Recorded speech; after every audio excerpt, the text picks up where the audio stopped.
Este mensaje de hoy lo titulé Rompiendo paradigmas religiosos, rompiendo paradigmas religiosos. Y miren un instante esa imagen que tengo allí para ustedes, dice mucho y ahorita la vamos a entender un poco más.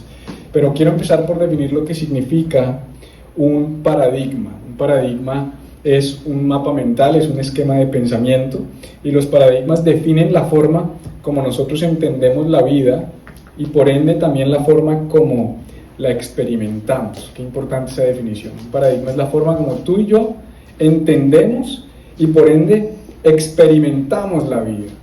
Si no te gusta la vida que experimentas o la vida que estás llevando, hay un origen de esa vida o hay una raíz de esa vida en los paradigmas. Los paradigmas son muy importantes. De hecho, el rey Salomón, a quien cito con mucha frecuencia, en el libro de Proverbios, capítulo 23, versículo 7, dice: porque como un hombre piensa en su corazón, otra versión dice como piensa en su alma, como piensa en su mente, así es él. La sabiduría de Salomón, que se la dio Dios, nos revela una verdad importantísima, y es que tú y yo somos el resultado o el producto de lo que hay depositado en nuestra mente y en nuestros corazones, del depósito de nuestra mente y de nuestro corazón. Otro autor y otros autores los han llamado mapas mentales. Cuando uno trabaja en temas de programación neurolingüística, temas de coaching, de mentoría, para ayudar a las personas a cambiar su vida, su estilo de vida y su calidad de vida, se habla mucho de los mapas mentales, de los esquemas de pensamiento que tienen que ver con esos paradigmas de los que estamos hablando. ¿Cuáles son los paradigmas que definen tu vida? ¿Cuáles son los paradigmas que están definiendo tu manera de pensar? Yo creo que es importante no solamente que los entendamos, sino también, por supuesto, que los desafiemos. De hecho, desafiar nuestros mapas mentales y desafiar nuestros paradigmas se convierte en una clave para poder vivir una vida saludable.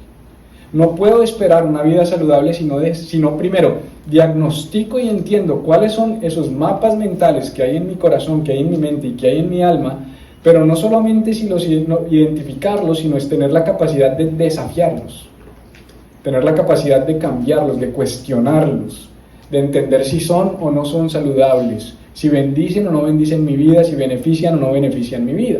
Ahora, eso es un paradigma, pero esta enseñanza se llama Rompiendo paradigmas religiosos. La pregunta es: ¿qué es un paradigma religioso? ¿Qué es un mapa mental religioso? ¿Qué es un esquema de pensamiento religioso? Y yo lo defino como, o digo más bien que los paradigmas religiosos definen la manera como nos relacionamos con Dios y con los demás, porque la religión hace que las personas cambien la manera de relacionarse unos con otros. Nada es más cierto, por ejemplo, especialmente los que hemos sido parte en algún momento de nuestras vidas de religiones organizadas o de iglesias o de ciertos movimientos, que personas que no entran a ser parte de esa iglesia nos dicen: pero es que tú te apartaste, tú no me volviste a hablar, tú no me volviste a llamar. Es muy común que quien entra a ser parte de una iglesia se sumerge en la iglesia y se olvida de las personas que no están en ese lugar, o que no piensan como él, o que no creen como él, o que no sienten como él. ¿Y por qué lo está haciendo? Porque está cambiando sus mapas mentales, y al hacerlo, esos nuevos mapas mentales, esos nuevos esquemas de pensamiento le dicen: yo no debo relacionarme con cierto tipo de personas, por ejemplo. Ahí hay un mapa mental. Fíjate que los mapas mentales, cambiarlos no es el problema es cambiarlos para bien o cambiarlos para mal, o por cuáles los estás cambiando, porque todo el tiempo estamos cambiando nuestra manera de pensar, todo el tiempo estamos moldeando nuestros sistemas de pensamiento. Cuando yo te hablo de cambiar o de romper paradigmas, yo no te estoy hablando de algo que sea extraño, es parte natural y orgánica de nuestra vida. Todo el tiempo se rompen paradigmas y se crean nuevos paradigmas, pero me llama mucho la atención esa idea de que el paradigma religioso afecta la forma como tú te relacionas con Dios y con los demás. De tu forma de relacionarte con Dios y con los demás, yo puedo empezar a concluir cuáles son tus paradigmas, cuáles son los conceptos que tú tienes de Dios, de su carácter, de su amor, de su gracia, de su favor. ¿Qué piensas cuando piensas en salvación? ¿Qué piensas cuando piensas en perdón de pecados? Es común que en algunas organizaciones religiosas, en algunas iglesias, en algunos movimientos, se crea que quienes hacen parte de ese grupo tienen, por ejemplo, el derecho a la salvación, la exclusividad de la salvación. Solo los que estamos en esta iglesia somos salvos. Solo los que creemos de cierta manera somos salvos. Solo los que pensamos de cierta manera merecemos perdón de pecados. ¿Eso qué es? Un paradigma. Yo no estoy diciendo que sea errado o no, yo no estoy en este momento diciéndote, yo no te lo voy a decir. Vamos a leer unos textos bíblicos para desafiar algunos y romper algunos. Pero en este momento lo que quiero que entiendas es que toda iglesia, toda denominación y toda persona tiene paradigmas religiosos.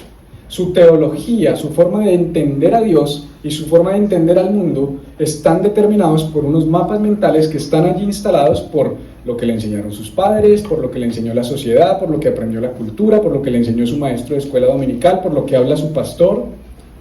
Y como hoy estamos en una sociedad sobrecomunicada, tenemos muchos paradigmas. La pregunta que tenemos que hacernos es, ¿son paradigmas correctos? ¿Son paradigmas saludables? ¿Son paradigmas que me van a llevar a un destino correcto? Porque ahorita que les presenté, por ejemplo, esta imagen, déjenme me devuelvo un momentico, esta imagen que les presenté de los mapas mentales. Si tú no tienes un mapa mental correcto, ¿qué va a pasar? Vas a llegar a un destino incorrecto, porque un mapa es fundamental en la vida. ¿Qué hace un mapa? Llevarte de un punto al otro. Yo no sé si ustedes se acuerdan, lo que pasa es que hoy es tan fácil con Waze, Google Maps, Apple Maps, y hoy tenemos tantas opciones, y los mapas son tan precisos y tan acertados, que a uno ya le parece como una mentira que eso pasara. Pero yo me acuerdo que yo, cuando venía a los Estados Unidos de turismo, me tocaba rentar un carro y me daban la opción de rentarlo con GPS, y el GPS tenía unos mapas instalados y era muy común que me llevara a un lugar que él decía en el mapa que ahí había, por decir, un Walmart o que ahí había un Publix, pero tú llegabas y no había nada. ¿Y qué pasaba? Que el mapa estaba desactualizado. Cuando el mapa está desactualizado, no importa cuán bien yo navegue, si el mapa está mal, la ruta va a estar mal. Si el mapa está mal, el destino va a ser equivocado. Si yo no cambio y desafío constantemente mis paradigmas, no importa cuán buenos hayan sido mis maestros, cuán bien intencionados, cuán buen corazón tuvieran, si lo que en algún momento yo aprendí acerca de Dios y acerca de la vida no es correcto, yo no me puedo dar el lujo de llegar al final de mis días y decir, el mapa estaba equivocado. Porque Dios nos dio la capacidad de, primero, juzgar todo lo que pensamos a la luz de su palabra, y segundo, nos dio a su Espíritu Santo para que también nos guíe y nos dirija. Y cuando tú vas por algún lugar, así te hayan enseñado eso, si tú eres sensible a la voz de Dios, el Espíritu Santo te va a corregir sutilmente, te va a decir, por ahí no es. Pero Dios, a mí me enseñaron, no importa, por ahí no es. Por eso tenemos que tener una disposición a desafiar esos paradigmas. Yo no puedo cambiar tus paradigmas, yo puedo influenciar lo que piensas. De hecho, todo aquel que es un comunicador tiene una gran responsabilidad en sus manos, porque tiene la responsabilidad de influenciar el corazón de su audiencia. Pero en últimas tú eres el que decides qué dejas entrar a tu corazón, de qué te apropias y qué haces real en tu vida. Entonces, hay que tener cuidado, porque yo creo que hay unos paradigmas por allí que no son convenientes. Yo creo que hay unos paradigmas que no son saludables. Yo creo que cuando hablamos de Dios, cuando hablamos de fe, cuando hablamos de iglesia, cuando hablamos de salvación, de perdón de pecados, de adoración y de todos los conceptos relacionados con la idea de seguir a Dios, hay una serie de paradigmas muy nocivos que le están haciendo daño a la sociedad, que le están haciendo daño a las personas, que le están haciendo daño a familias enteras. Y hoy quiero hablar específicamente de uno específico, que me parece que es muy nocivo. Y es un paradigma que tiene que ver con la idea de superioridad, con la idea de que por ciertas cosas que yo hago, ciertas cosas que yo digo, o ciertas cosas que yo pienso, entonces yo estoy más cerca de Dios que tú, yo estoy más alto. Hay personas que creen tener una escalera moral que los acerca más a Dios. Hay personas que creen tener una escalera espiritual que los pone un poco más cerca de Dios. Entonces hay personas que creen que que por ciertas cosas que hacen se acercan más a Dios, mientras hay otras como este pobre personaje que se creyeron el cuento y creen estar lejos de Dios. Y te das cuenta cómo el que haya uno que cree que está más cerca de Dios puede afectar a otro a creer que está más lejos. Porque cuando yo llego a un lugar donde quien me predica me dice, yo soy más cercano a Dios. Si tú quieres que Dios te bendiga, tienes que pedirme que yo te bendiga, tienes que pedir que yo ore por ti, o tienes que pedirme tal cosa, o tienes que pedir mi bendición. Lo que me estás sembrando en mi disco duro es que hay unos que están más cerca de Dios que otros, que hay unos que están mejor parados. Por eso ese famoso, pastor, ore por mí porque a usted Dios sí lo escucha. ¿Cómo así que a mí sí me escucha? Primero hablemos de eso. ¿Cómo así que a mí sí me escucha? ¿Por qué tú crees eso? ¿Tú por qué piensas que no, es que usted es más santo? No. Primero, yo no soy más santo. Si conocieras mis pensamientos, te aterrarías. Esa es la realidad. Si tú pudieras meterte en mis pensamientos, tú no estarías acá. Spoiler. Menos mal no puedes. Pero lo más probable es que si yo pudiera meterme en los tuyos no te dejaría entrar. Entonces estamos a mano. Pero entonces esta idea no es yo no quiero desafiar esta idea desde mi lógica. Yo quiero que invitemos a nuestro Señor Jesús y le pidamos a nuestro Señor Jesús, Señor, por favor, desafía ese paradigma. Desafía esa realidad. ¿Será que hay unos que están mejor parados delante de Dios? ¿Será que hay unos que están más cerca de Dios que otros? ¿Será que hay unos que son más justos, que son más santos, que son más agradables para Dios? Y dice Jesús así, dice en Lucas 18:9, a algunos que confiando en sí mismos se creían justos y que despreciaban a los demás, Jesús les contó esta parábola. Parábola es una historia, Jesús enseñaba por medio de historias. Dice exactamente lo mismo, es lo mismo que acabo de leer, pero en la traducción del lenguaje actual. Una vez, Jesús estuvo hablando con unas personas de esas que se creen muy buenas y que siempre están despreciando a los demás. A estas Jesús les puso este ejemplo. Mira qué tremendo, antes de entrar en lo que puso como ejemplo Jesús. Aquí hay una relación clarita. Aquellos que se creen buenos siempre desprecian a los demás. El problema de creerme mejor es que siempre voy a despreciar a otro porque si me creo mejor tú eres peor. Jesús vino a unir, no a dividir, pero ese pensamiento nos divide. Ese pensamiento nos hace separarnos en bandos. Los buenos, los justos, dice en la otra versión, a los que se creían justos y despreciaban a los demás, a esos Jesús les contó esta historia. Pero antes de contar la historia, quiero que traigamos a la mesa este término que yo se los he hablado en otros momentos, y es el término justicia. Porque dice en la Reina Valera, a unos que se creían justos. En la otra versión, en el lenguaje actual, dice a unos que se creían muy buenos.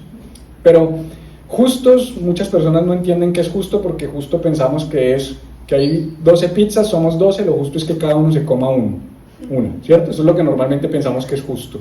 Y cuando nos dicen bueno, pues ese concepto de bueno es muy ambiguo, porque yo soy bueno, yo no le hago mal a nadie, yo no he robado a nadie, yo no he matado a nadie. Entonces, los seres humanos tenemos la tendencia a determinar la bondad con base en la maldad del otro. O sea, yo sí soy bueno, pero ¿con base en qué lo dices? Pues ve a una cárcel y yo no estoy en la cárcel, yo soy bueno. Pero nuestro estándar para decir que somos buenos no es la maldad de los demás, sino nuestro estándar para decir que somos buenos es la bondad de Dios. Y delante de la bondad de Dios te tengo una mala noticia, ninguno de nosotros es bueno. Jesús es el único, lo dice la Biblia, no hay nadie bueno, no hay justo, no hay aún uno, no hay quien haga lo bueno. Tanto así que Jesús, cuando fue abordado por Nicodemo, cuando Nicodemo le dijo, maestro bueno, él le dijo, ¿por qué me llamas bueno? Y muchos dicen que Jesús no era bueno porque él dijo eso. No, Jesús lo que estaba desafiando es, él sabía que Nicodemo no reconocía la divinidad de Jesús, sino lo veía como un hombre, y lo que él estaba desafiando era el paradigma de Nicodemo de que hay hombres buenos. No hay hombres buenos. Delante de Dios no hay hombres buenos. Entonces justicia, viene en inglés es la palabra righteousness, y yo les he explicado esto es in right standing before God, quiere decir que está bien parado delante de Dios. Y la Biblia nos enseña que no hay nadie bien parado delante de Dios, solo Jesús.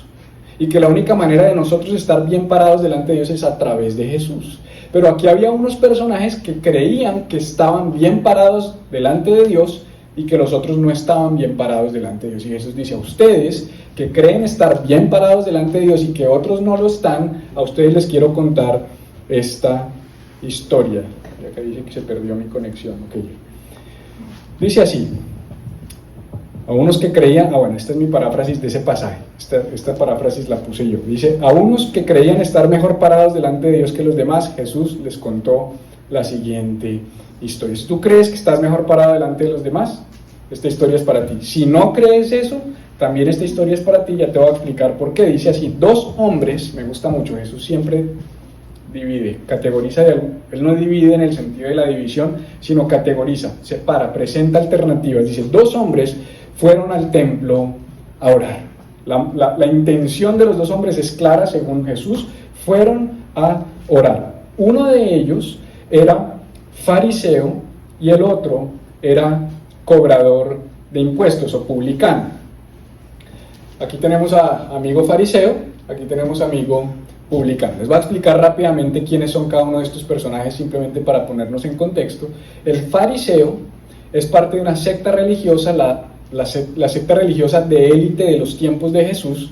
Eran, por decirlo así, los dueños de la película. O sea, estos hombres eran los que mandaban la parada. Ellos tenían el control religioso e incluso político en el tiempo de Jesús en Jerusalén.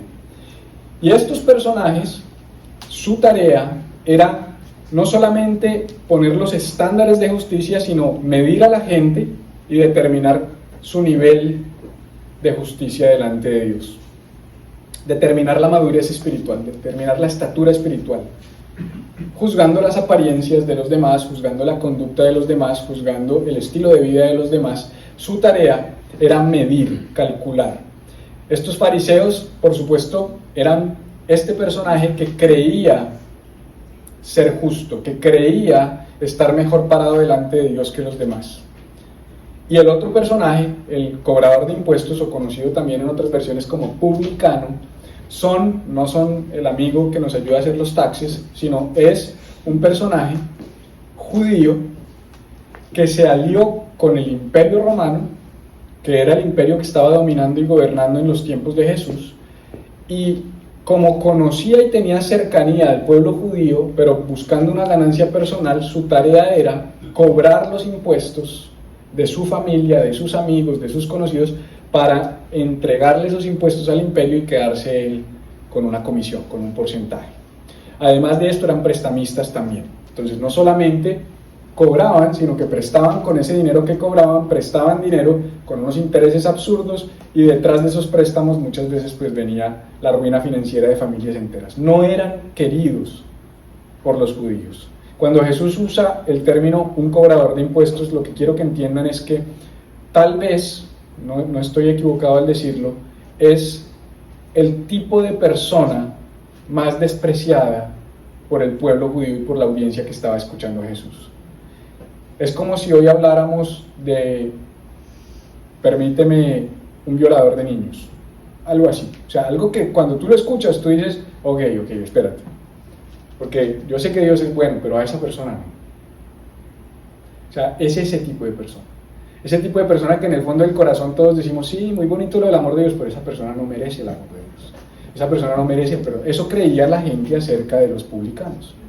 O sea, esto está malito, bueno, de pronto, pero ellos, nada que hacer. O sea, te puedes vestir, te puedes aprender la Torá, puedes hacer lo que quieras, no te vas a ganar el amor y el favor de Dios. Entonces quiero que veamos la postura de las dos personas. La postura integral, no solamente la postura corporal, aunque la vamos a mirar, sino la postura integral de estos dos hombres, porque Jesús dice, dos hombres vinieron al templo ¿a qué? A orar. Entonces yo quiero ver cómo oran. Vamos a ver qué nos dice Jesús acerca de estas personas, porque algo que yo he aprendido y que se los he enseñado también, es que tu oración revela tu teología. En Colombia dice, dime con quién andas y te diré quién eres. Yo digo, dime cómo oras y te diré qué crees.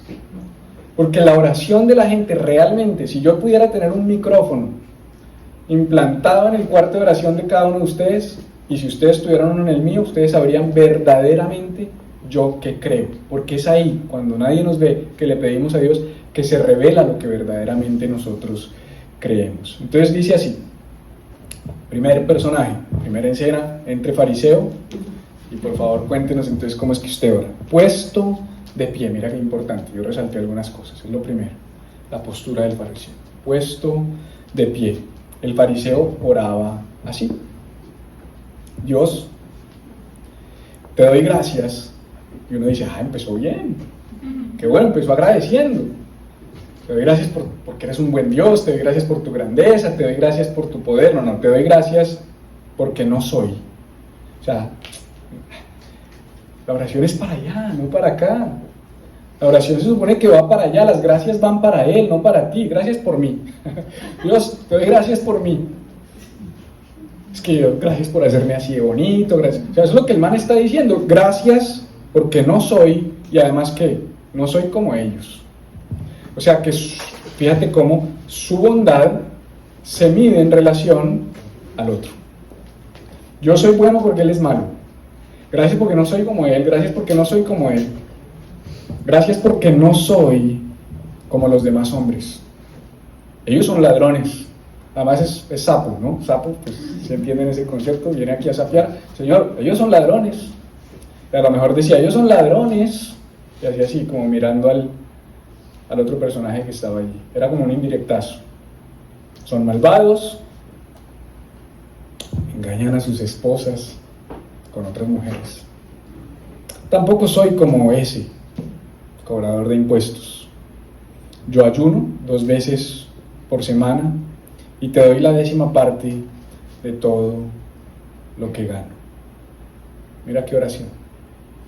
Abajo tengo la Reina Valera porque me llama mucho la atención en la primera parte que dice: el fariseo puesto en pie oraba consigo mismo.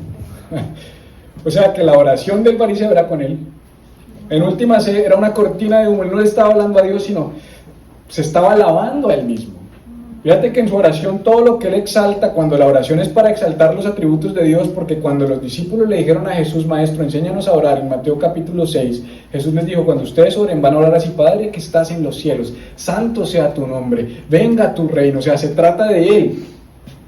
Pero este fariseo hizo la relación acerca de Él, de sí mismo. Hay que tener cuidado cuando nuestra oración se basa en nuestro comportamiento, en nuestra conducta, en nuestra moralidad. Señor, gracias porque es que yo sí soy muy bueno. Gracias porque yo me porto muy bien. Gracias porque yo sí soy muy intelectual. Gracias porque yo sé mucho las escrituras. Gracias por... ¿Cuál es el enfoque en la oración de este hombre? Es el mismo. Después viene el cobrador de impuestos. Y el cobrador de impuestos, en cambio, dice Jesús, se quedó un poco más atrás. Déjame te pongo un momentico la imagen. Las imágenes hablan mucho. El hombre se queda atrás. Ahora yo creo, esto por supuesto es una obra de arte y esta fue la que mejor describe en mi opinión lo que yo te quiero enseñar, pero yo creo que el cobrador de impuestos estaba sentado o arrodillado. ¿Por qué lo creo? Por lo que dice acá, dice, en cambio se quedó un poco más atrás, ni siquiera se atrevía a levantar la mirada hacia el cielo. ¿Por qué creo también que estaba sentado? Porque el evangelista, el escritor, hace énfasis en que puesto en pie el fariseo, pero cuando habla del publicano no enfatiza su postura, dice está atrás, probablemente no está puesto en pie, probablemente está sentado, probablemente está arrodillado, probablemente está reflexionando y meditando, porque él entiende que su relación con Dios no depende de su postura, no depende de tu capacidad de levantarte, que a Dios no venimos porque estamos levantados. Hay gente que dice, no fui a la iglesia porque es que usted no sabe lo que hice. Por eso, ahí es cuando más tienes que venir, cuando lo que hiciste es terrible, cuando te hace sentir súper mal, ahí es cuando más tienes que venir, ahí es cuando más tienes que buscar a Dios, ahí es cuando más tienes que acercarte a Él y orarle a Él. Ni siquiera se atrevía a levantar la mirada hacia el cielo, sino que se daba golpes en el pecho y decía, Dios, ten compasión de mí y perdóname por todo lo malo que he hecho. Mira qué oración tan simple, pero tan profunda. Dios, ten compasión de mí y perdóname por todo lo malo que he hecho. El hombre no habló de los demás. El hombre no vino aquí a compararse con nadie. El hombre no vino aquí a exaltar sus atributos. Él vino a ser claro: Dios, ten misericordia de mí. De hecho, mira lo que dice la Reina Valera: mas el publicano, estando lejos, no quiso ni aún alzar los ojos al cielo, sino que se golpeaba el pecho diciendo: Dios, sé propicio a mi pecador. Esa palabra es muy importante. Por eso, si algo quiero que vayamos aprendiendo en la medida en que vamos desarrollando cada una de estas reuniones, ustedes se van a dar cuenta que voy a estar intercalando una y otra vez, y quienes lleven el mensaje, porque no voy a ser el único que va a llevar el mensaje, vamos a estar intercalando diferentes versiones bíblicas, porque no hay una sola versión bíblica, es que es la Reina Valera o es la Nueva Traducción. No, todas son buenas, pero hay que aprender a combinarlas, porque todas nos muestran una riqueza del hebreo. Lo que tenemos que entender es que estos idiomas, el hebreo y el griego, que son los idiomas en los que se escribieron los textos sagrados, tienen una riqueza en su vocabulario que a veces no tienen ni el español ni el inglés. Entonces, mirar varias versiones no es que a alguien se le ocurra que pueda decir una cosa o la otra, sino que quienes hacen la traducción tratan de condensar el mensaje de la mejor manera en esas frases. Ver varias te abre la mente al entendimiento que podemos tener de ese pasaje. Cuando él dice: ten compasión de mí, la palabra compasión no me dice lo que me dice la palabra ten o sé propicio a mi pecador. Esa palabra propicio es muy importante. De hecho, la palabra en hebreo, la palabra que traducen como propicio, en otras versiones dice ten misericordia de mí o ten compasión de mí. En este caso es la palabra hilaskomai, y se pronuncia algo así como hilaskomai o algo así, ¿no? Entonces hilaskomai significa expiar, como un chivo expiatorio, como expiar los pecados de alguien. Borrar los pecados, que es exactamente lo mismo. Expiar los pecados es borrar los pecados, o propiciar nuevamente. Por eso en la Reina Valera le ponen sé propicio, porque hilaskomai significa propicio, propiciar, reconciliar.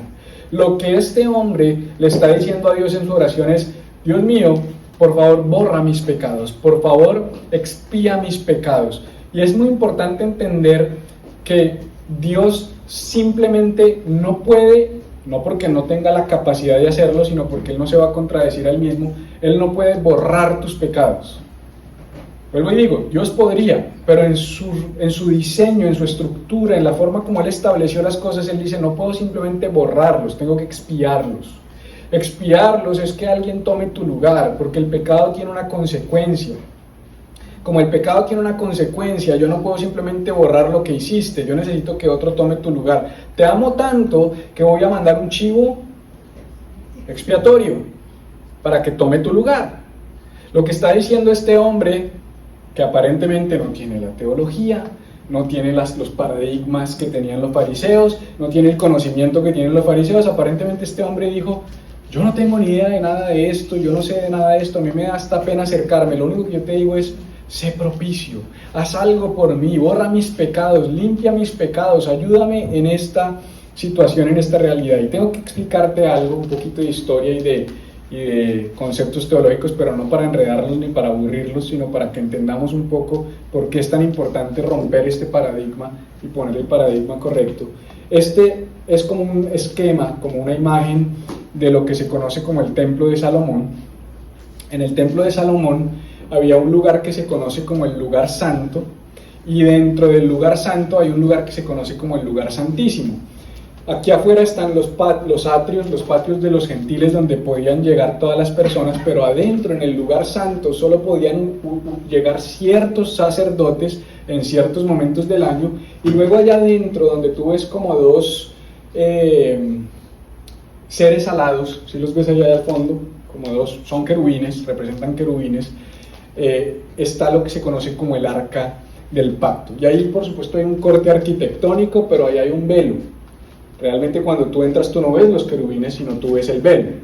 Detrás del velo están los querubines. Entonces, en ese lugar al que solamente podía entrar una vez al año el sumo sacerdote para presentarle a Dios el sacrificio para expiar los pecados de todo el pueblo, eso lo hacía Él mataba a un animal puro sobre el arca del pacto. Y el arca del pacto se ve, digamos, más o menos algo así, ¿no? Por las referencias bíblicas podemos reconstruir cómo se veía, no más, porque no existe. Y gracias a Dios no existe, porque estaría por allá una fila multitudinaria de gente queriendo venerarla y adorarla, porque así somos los seres humanos. Y esa, aunque en ese tiempo contenía la presencia de Dios, Dios fue claro en que hoy en día no habita en templos hechos por manos humanas, sino que Él habita en nuestros corazones. Pero algo así más o menos es el arca del pacto, y el arca del pacto tiene unas características. El arca del pacto tenía como un cofre, que es este cofre que está allí tapado por esta tapa de oro. Dentro de ese cofre estaban las tablas de la ley, el maná, que ellos comían un pedazo de maná, uno que nunca se pudrió, para que quedara allí en el arca del pacto, y la vara de Aarón que reverdeció. Todo eso tenía unos significados.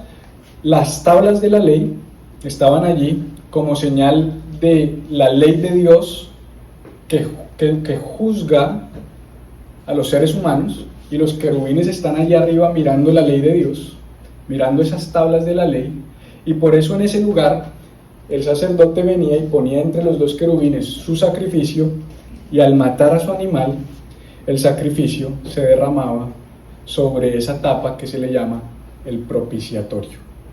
El término teológico, bíblico, correcto de la tapa que cubre el arca es propiciatorio. Ahí en ese lugar, en el propiciatorio, se derramaba la sangre de este animal puro. Y si Dios recibía el sacrificio, entonces el sacerdote salía y todo el pueblo hacía una fiesta. Ahí había expiación de pecados. La Biblia nos enseña que nosotros no necesitamos más sacrificios para expiación de pecados, sino que hubo uno solo que sucedió una vez y para siempre, que fue el sacrificio de nuestro Señor Jesucristo. De hecho, en 2 Corintios 5:21 el apóstol Pablo lo pone así, dice: al que no conoció pecado, Dios por nosotros lo hizo pecado, para que nosotros fuésemos hechos justicia de Dios en él. A Jesús, quien no conoció pecado, Dios por nosotros lo hizo pecado. ¿Qué quiere decir que lo hizo pecado? Que le imputó nuestros pecados. La imputación es un término legal. Tus pecados y mis pecados le fueron imputados a Jesús. Inocente, pero con nuestros pecados imputados. Cuando eso sucede, Él decide tomar nuestro lugar. Lo único que tú y yo necesitamos es aceptar que Él tomó nuestro lugar. Pero muchas veces no queremos aceptarlo. Muchas veces no queremos reconocerlo. Muchas veces decimos: ok, estuvo chévere, pero déjame intentarlo. Déjame, yo me esfuerzo a ver si de pronto no tenías que haber muerto por mí.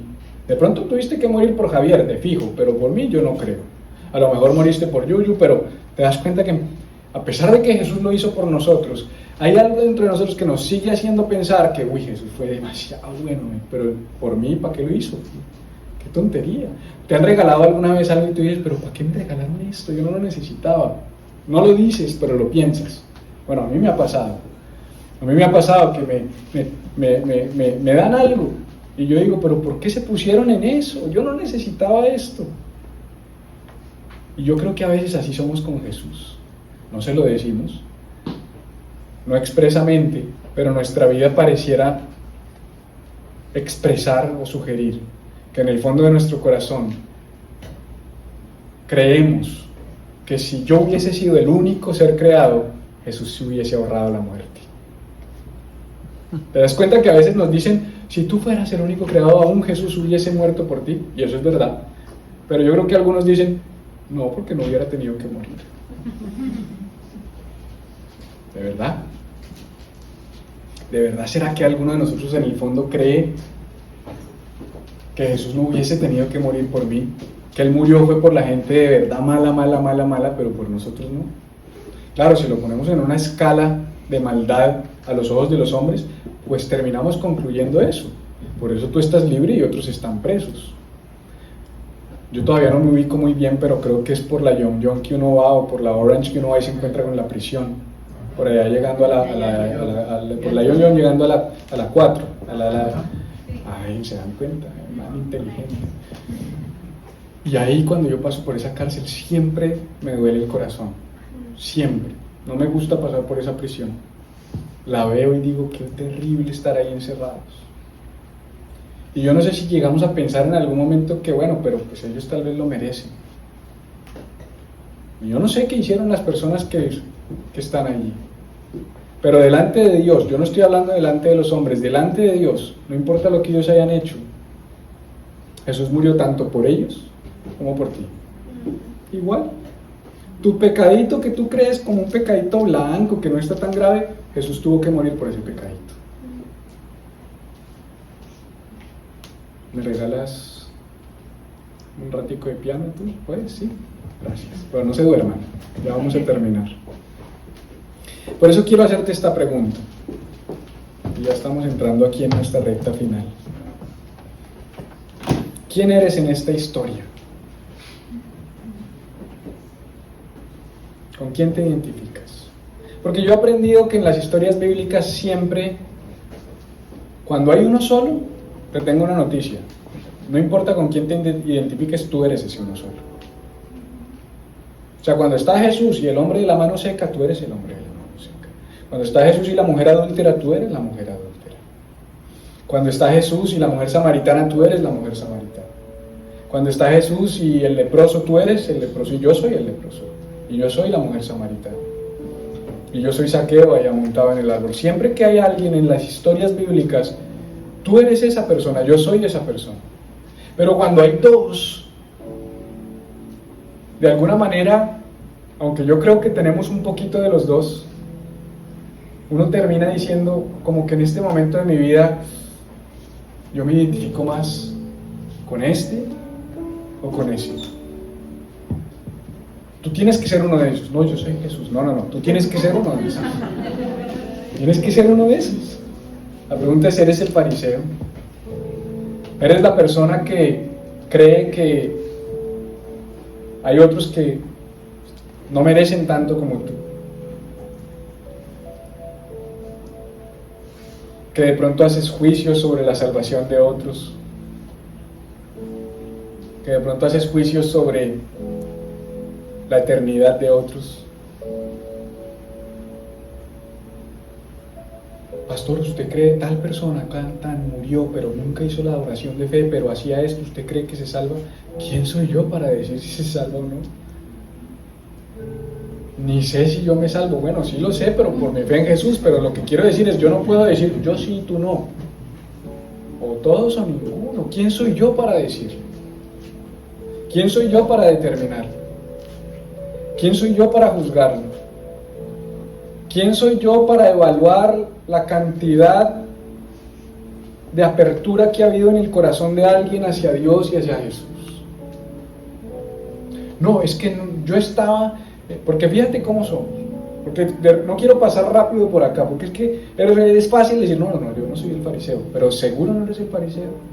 No eres de esos que cuando estamos aquí cantando y de repente tú te metes ahí en la presencia y nadie te desconecta y ves al otro con el celular y dices, esté deshonrando la presencia de Dios. O sea, ¿quién te crees para juzgar la espiritualidad de otros y la forma como otros se relacionan con Dios? No, todos estábamos orando con los ojos cerrados y ese mirando para el techo. Es que yo sí no creo que, mejor dicho, qué dureza.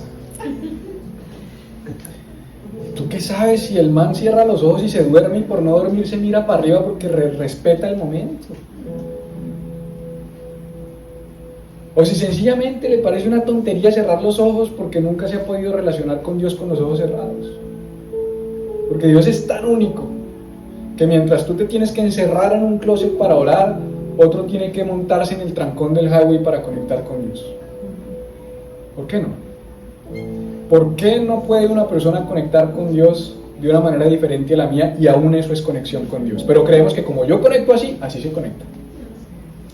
Como yo oro así, así se ora. Como yo adoro así, así se adora. Y como yo me salvé así, así se salva. A mí me sanó así. A mí me dolía el tobillo y yo ese día estaba leyendo la Biblia y para entonces hacemos una fórmula de todo. Queremos hacer una fórmula de nuestra espiritualidad. Tenemos que tener cuidado porque Jesús rompe esos paradigmas. Jesús viene y dice, esperen, a unos que confiaban en sí mismos, y les da esta historia. Pero, pues claro, la historia hasta ahora tú dices, bueno, pero ¿qué pasa con la historia? ¿Qué pasa? Ya te voy a decir qué pasa con la historia. Pero la pregunta es, ¿quién eres? Tal vez otros dicen, no, yo soy el publicano. Y aunque creo firmemente que tenemos que ser el publicano en la historia, hay un par de cosas que me quedan en el paladar al leer esta historia sobre la postura del publicano que también creo que pueden ser peligrosas. Porque ni inflar el pecho y ponerme de pie, ni arrodillarme a pegarme, creo que ninguna de las dos posturas en el fondo es la que Dios está esperando. Jesús está enseñando algo, claro que sí. Él está diciendo entre los dos de fijo el publicano, dice Jesús. Pero la Biblia dice en el libro de los Hebreos, vengan confiadamente al trono de la gracia en el cual hallarán misericordia. Y confiadamente no es, no miro, no, tampoco. Claro, vuelvo y digo, entre esta y el que se cree, mejor dicho, yo prefiero la otra. Y Jesús también, porque fue claro. Se lo voy a mostrar en la respuesta de Jesús. Cuando terminó de contestar esto, Jesús le dijo a aquellos hombres, les aseguro que cuando el cobrador de impuestos regresó a su casa, Dios ya lo había perdonado. Pero al fariseo no. Y esto me parece tremendo, porque es categórico. A este sí, a este no. Y él dice, ¿por qué? Por si acaso uno dice, pero no entiendo por qué. Porque los que se creen más importantes que los demás son los menos valiosos para Dios. En cambio, los más importantes para Dios son los humildes. Y en la Nueva Versión Internacional dice, les digo que este y no aquel volvió a su casa justificado ante Dios. Este es, por supuesto, el publicano. Pues todo el que a sí mismo se enaltece. Hay que tener también, eso es importante, ¿no? Porque a veces hay una falsa humildad. Dios te levanta y tú te humillas. Eso es falsa humildad. Cuando Dios te enaltece, déjate enaltecer. El problema no es el que está enaltecido, el problema es que se enalteció a sí mismo. ¿Te das cuenta? El que a sí mismo se enaltece será humillado. Y el que se humilla será enaltecido. Yo creo que tenemos que ser el publicano, pero tenemos que entender lo que ya Dios hizo por nosotros. A diferencia del publicano en la historia, en ese momento Jesús no había muerto. Ya Él murió, ya Él fue propicio. Entonces ya no hay cada vez que pecas, ese propicio. No, ven a tu Padre con confianza. Ven delante de Dios con confianza. Ven y preséntate delante de Él cuantas veces sea necesario con confianza. Felipe, pero es que usted no sabe lo que yo he hecho. No, yo no lo sé, pero Él sí. Y a Él no le importa. A Él no lo escandaliza, a Él no lo preocupa. Él no se escandaliza con tus pensamientos, con tus sentimientos, con tus acciones. Hay que romper ese paradigma. Porque romperlo cambia la forma como te relacionas con Él y con otros. Felipe, pero entonces ¿puedo hacer lo que me dé la gana? Pues de cara al amor y al favor de Dios, sí. De cara a tu vida, te va a costar. Porque te tengo una noticia. Dios puede borrar los pecados, pero no siempre las consecuencias. Y las consecuencias de las malas acciones no te convienen y no me convienen. Por eso es que uno a veces, si quiere abusar del amor de Dios, se puede salir con la suya de cara a su relación con Dios, a su amor con Dios, a que Él está con los brazos abiertos, pero nunca te vas a salir con la tuya de cara a las consecuencias. Y esas son las que nos pesan y nos pesan a nosotros y a nuestros hijos. Ahí es donde hay que ser equilibrados. Yo no me esfuerzo por agradar a Dios, yo sí me esfuerzo porque lo amo, pero yo no me esfuerzo por ganarme su amor, por ganarme su favor, por ganarme su aceptación. Yo me esfuerzo porque lo amo a Él y porque amo a mis hijos y amo a mi familia y quiero vivir una mejor vida porque he entendido que todo lo que hago tiene consecuencias.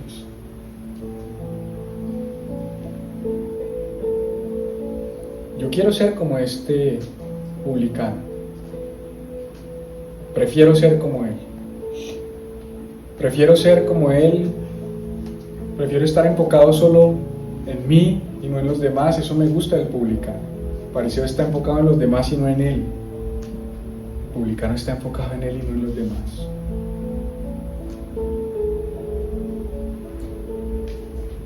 El fariseo tiene una lista de las cosas buenas que ha hecho, como si eso impresionara a Dios.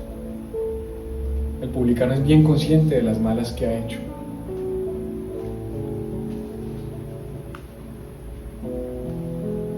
No podemos seguir siendo este tipo de personas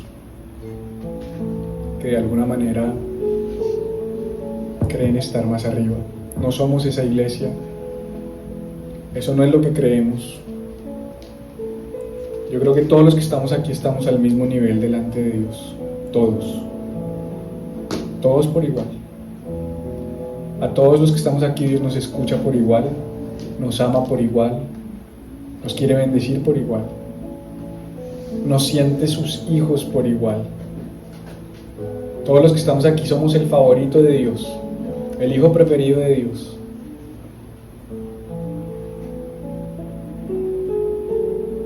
La pregunta es, ¿tú lo crees?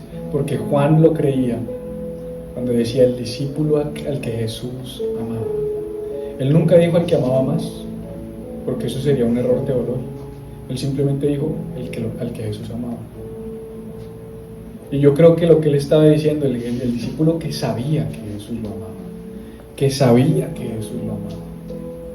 La diferencia de todos los que estamos aquí no es que Dios ame a unos y a otros no, es que unos sabemos que Dios nos ama y otros no lo saben. Y que unos piensan que Dios los ama más que a otros. Y eso es lo que yo pretendo erradicar hoy de acá, por el Espíritu Santo. No hay otros menos amados por Dios que tú, y no hay otros más amados por Dios que tú. Dios te ama, Dios me ama, Dios nos ama. Somos sus hijos. Tiene un plan con nosotros. Quiere bendecirnos. ¿Qué tal si te pones sobre tus pies y oramos para terminar? Y no quiero orar de una manera superficial.